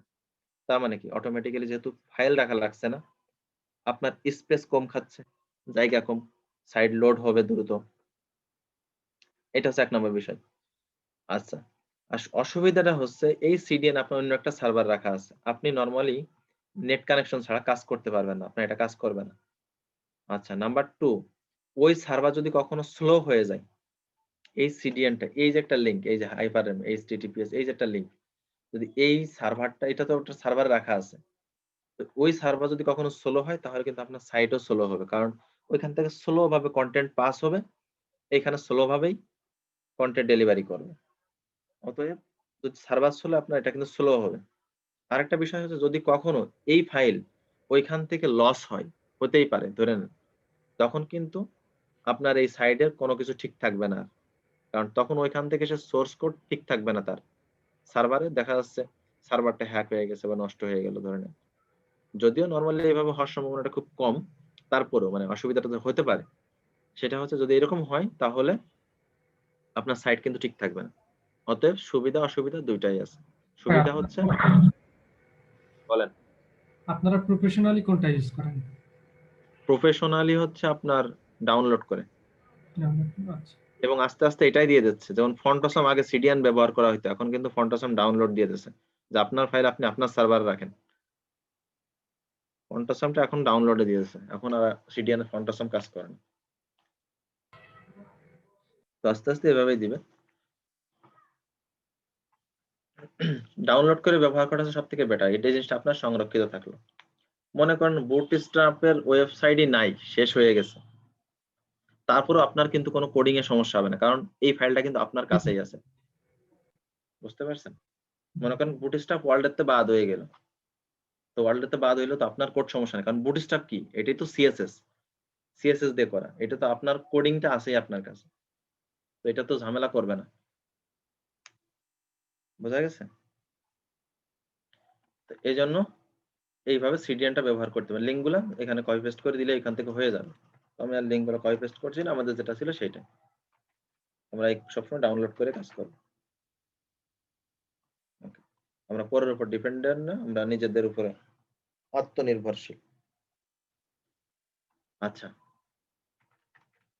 তাহলে আমরা দেখেছি সিডিএন কিভাবে কাজ করে, আমাদের bootstrap.css এও কাজ করে, bootstrap main.css এও কাজ করে, আবার সিডিএন দিয়েও আমরা ব্যবহার করতে পারি। আচ্ছা, আর আমি যে জিনিসগুলো দেখিয়েছি এই জিনিসগুলো একটু সুন্দরভাবে আপনারা দেখবেন আর প্র্যাকটিস করবেন। আপনারা যে কোনো কিছু এখান থেকে দেখে দেখে প্র্যাকটিস করতে পারেন, ডকুমেন্টেশন দেখে দেখে সুন্দরভাবে প্র্যাকটিস করতে পারেন। সবকিছুই দেওয়া আছে এবং কোড, সরাসরি কোডই দেওয়া আছে এখানে, কোডও বুঝতে পারবেন, আপনি কোড দেখেও বুঝতে পারবেন। একটু আপনাদের চেষ্টা থাকলে ইনশাআল্লাহ সম্ভব। বুটস্ট্র্যাপ খুবই ইজি, যেহেতু সিএসএস আপনারা পারেন, বুটস্ট্র্যাপ আপনাদের জন্য কোনো ব্যাপার না। দেখেন মনে হচ্ছে যে সিএসএস কেন শিখলাম এখন মনে হচ্ছে, কিন্তু সিএসএস ছাড়া আসলে বুটস্ট্র্যাপ আপনি এত বুঝবেন না, সিএসএস ছাড়াও বুটস্ট্র্যাপ বুঝবেন না, সিএসএস লাগবেই সামনে।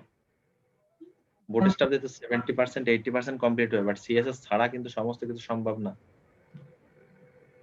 জিনিসগুলো পরিচিত হয়ে গেছে আর কি, এখন দেখলে মনে হচ্ছে মানে পরিচিত আর কি। হ্যাঁ, দেখলেই মনে হচ্ছে পরিচিত।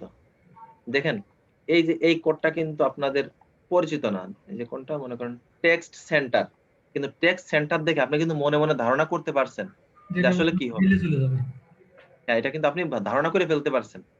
যখন আমি লেখছি টেক্সট সেন্টার, কি হবে এটা পরের বিষয়, বাট আপনার মনে কিন্তু অটোমেটিক্যালি একটা ধারণা চলে আসছে, কারণ ওই যে টেক্সট অ্যালাইন সেন্টার আপনি করে আসছেন।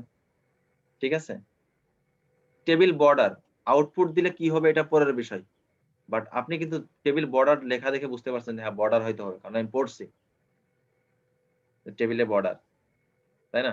টেবিল হবার, এইটা শুনে কিন্তু আপনি বুঝতে পারছেন, আউটপুট দেখা পরে এটা কিন্তু আপনি শুনে বলতে পারতেছেন যে না এটা হবার হবে, বোঝা যাচ্ছে কি হবে, ইফেক্টটা কোন কালার হবে এটা পরের বিষয়, বাট এটা যে হবার হবে এটা কিন্তু আপনার মনের ভিতরে 50% অলরেডি আউটপুট দেখার আগেই চলে আসে।